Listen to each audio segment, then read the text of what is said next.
অন্নপূর্ণা ভান্ডারের টাকা যারা পেয়েছেন তাদের আবেদন পুনরায় যাচাই করা হচ্ছে। অনেকের টাকা ফেরত দিতে হবে।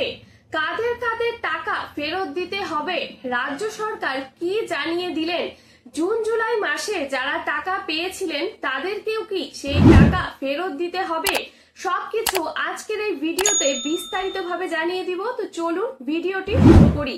তবে একটি বিষয় পরিষ্কার করে বলি, আপনি যদি প্রকৃত যোগ্য উপভোক্তা হন এবং সঠিক তথ্য দিয়ে আবেদন করে থাকেন তাহলে উদ্বিগ্ন হওয়ার কোনো কারণ নেই।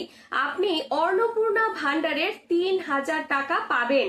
তবে কাদের কাদের টাকা ফেরত দিতে হবে এবং পুরোপুরিভাবে তাদের আবেদন বাতিল করে দেওয়া হবে জেনে নিন।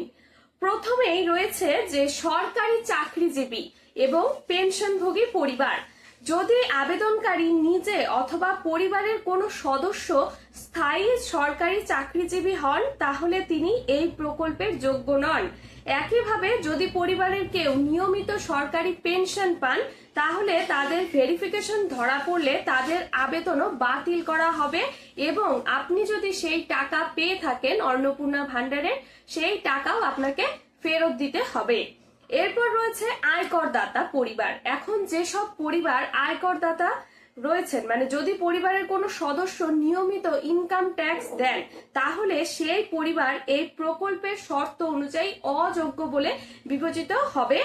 এমন ক্ষেত্রে যাচাইয়ের পর সুবিধা বন্ধ করে দেওয়া হবে, এমনকি সেই টাকা পেলেও টাকাটা ফেরত দিতে হবে। এরপর রয়েছে তৃতীয় বা বয়স সংক্রান্ত ভুল তথ্য। আগেও বলেছিল যে এই প্রকল্পের নির্ধারিত বয়স সীমার মধ্যে থাকা মহিলারা আবেদন করতে পারবেন। বয়স সীমার বাইরে বললে সেই টাকা আর পাবেন না। যদি কেউ রয়েছে যে ভুল তথ্য দেখিয়ে বা ভুল তথ্য দিয়ে আবেদন করে টাকা পেয়ে থাকেন, এই প্রকল্পের সুবিধা পেয়ে থাকেন, তাহলে সেই আবেদনও বাতিল হবে, এমনকি টাকাও ফেরত দিয়ে দিতে হবে। এরপর রয়েছে চতুর্থ যে পরিবারের একাধিক আবেদন এবং ভুয়ো নথি, এবং যদি ভুয়ো নথি দিয়ে আবেদন করে তাদেরকেও সেই টাকা ফেরত দিতে হবে। যদি একটি পরিবার নিয়ম ভেঙে একাধিক সদস্য একই মোবাইল নাম্বার বা একই ব্যাংক অ্যাকাউন্ট ব্যবহার করে সুবিধা নিয়ে থাকেন তাহলে যাচাইয়ের সময় তাদের আবেদন বাতিল করা হবে। এছাড়াও আধার কার্ড, ভোটার কার্ড, ঠিকানার প্রমাণপত্রে জালিয়াতি বা গুরুতর অসঙ্গতি ধরা পড়লে তাদের বিরুদ্ধে ব্যবস্থা নেওয়া হবে। এরপর রয়েছে পঞ্চমত কি বলেছে যে ব্যাংক অ্যাকাউন্ট সংক্রান্ত সমস্যা। প্রকল্পের নিয়ম অনুযায়ী আবেদনকারী নিজের একক ব্যাংক অ্যাকাউন্ট থাকা প্রয়োজন, যেটা সরকার আগেও বলেছিল।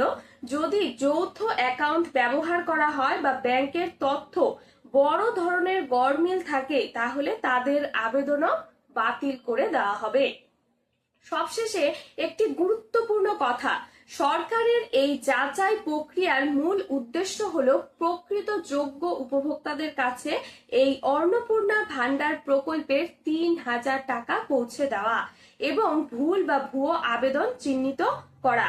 তাই যারা সঠিক তথ্য দিয়ে আবেদন করেছেন তাদের আতঙ্কিত হওয়ার কোনো প্রয়োজন নেই।